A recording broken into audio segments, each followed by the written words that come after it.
Films live and die by distribution. Today, more than 70% of the global box office comes from international distribution, and this will increase because many US films made aren't available to turn a profit without international box office sales. Now more than ever, producers need foreign markets. Since the 1980s, movies have been distributed through release windows. Each window is an allotted span of time, going from the cinema to SVOD and home video to TV. If a movie is released in movie theaters, this theatrical window lasts approximately 90 days. Next, the film goes to a home entertainment window. This includes DVD, Blu-ray, or EST, and VOD services. After approximately 200 days, it's released on pay TV and SVOD. Then, approximately 2 years after its theatrical release, it is available for free-to-air TV. These release windows are shortening, sometimes to the point of simultaneous release, or skipping the theatrical release entirely by going straight to video. Film producers make money by licensing movies to different distributors and platforms across the globe. But SVOD services like Netflix are spreading across borders and acquiring both international and domestic rights. Selling to Netflix limits the amount of money a producer can earn, but with SVOD being a one-stop shop, it's an easy sale. Theatrical release usually establishes a movie's success or failure, and where and how to release your movie is one of the most important financial decisions a producer can make. Worldwide distribution is divided into 4 major regions: US and Canada, EMEA, which includes Europe, Middle East, and Africa, Asia Pacific, and Latin America. Global box office reached $36.4 billion in 2014.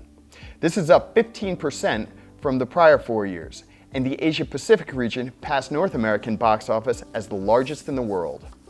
But as an individual country, the US remains the largest box office and the largest movie exporter, with its signature movies being the Hollywood blockbuster. Hollywood movies are designed to perform internationally because production budgets and promotional costs are too high to be returned solely by the domestic market. For the last 10 years, US domestic box office has had a slight increase, with the raise in ticket prices being the major cause of this increase. But the international box office has increased even more, from earning $21 billion in 2004 to $26 billion in 2014, and home entertainment income making up 63% of that total box office. However, these figures are deceptive for US productions, because they show the entire film income, and not just the producer's share. In America, distributors tend to receive 50 to 55% of box office receipts, with the rest going to the cinemas. Elsewhere, the average take is 40 to 45%. Or in China, where Hollywood must use a domestic distributor, producers receive roughly only 15 to 25% of those sales. As for home entertainment sales, they overpower box office sales in almost every country, with approximately 70% of those sales being local movies. Let's take a closer look at the global regions. In 2014, the Asia Pacific region showed 46% growth over 4 years, going from $8.5 billion to $12.6 billion. This includes the second and third largest movie markets in the world, China and Japan. Currently, all the major Hollywood studios have their representation in China. China is the biggest foreign market and will soon be the biggest market entirely, projected to overtake the US within 5 years.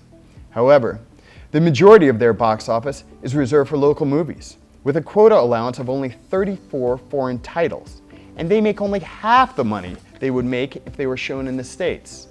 In 2017, this quota is set to open up, and may open up completely sometime in the future. China is a rare case when it comes to home entertainment. Spending is just 7% of the total box office. Chinese online video platform, iQIYI, who owns the largest online movie library in China, just signed up an SVOD and TVOD deal with Lionsgate, predicting a further expansion of paid online video. In 2014, other large markets in the region included Japan, India, South Korea, and Australia. According to MPAA Japan, for the last 14 years, the amount of earnings imported films made in Japan fell from 68% in 2000 to 41.7% in 2014. Home entertainment spending in Japan is $6.5 billion, or 73% of its total box office, with 70% of this being local entertainment. India is mainly a local movie market, but some major Hollywood studios, Disney and Fox for example, have their Indian branches producing original Hindi language movies. Hollywood studios are expected to monetize this market, but with low ticket prices due to poverty, India is a hurdle for the old Hollywood tactic of making premium movies and charging premium ticket prices. The next largest region is EMEA, which includes Europe, Middle East, and Africa. Passed by the Asia-Pacific market in 2013, EMEA has showed only 2% growth in the last 4 years. Its largest film consumers are France, UK, Germany, and then a dwindling Russia. Although Hollywood films dominate European multiplexes, with high ticket prices, they're losing popularity. According to a report from the Council of Europe's Audiovisual Observatory, admissions for US films accounted for 63.1% of the European market last year. This is down from 69.5% in 2013. European titles conversely increased. Russia shows a little growth, but a sharp fall in the value of the ruble has wiped out any gains for international distributors in the region.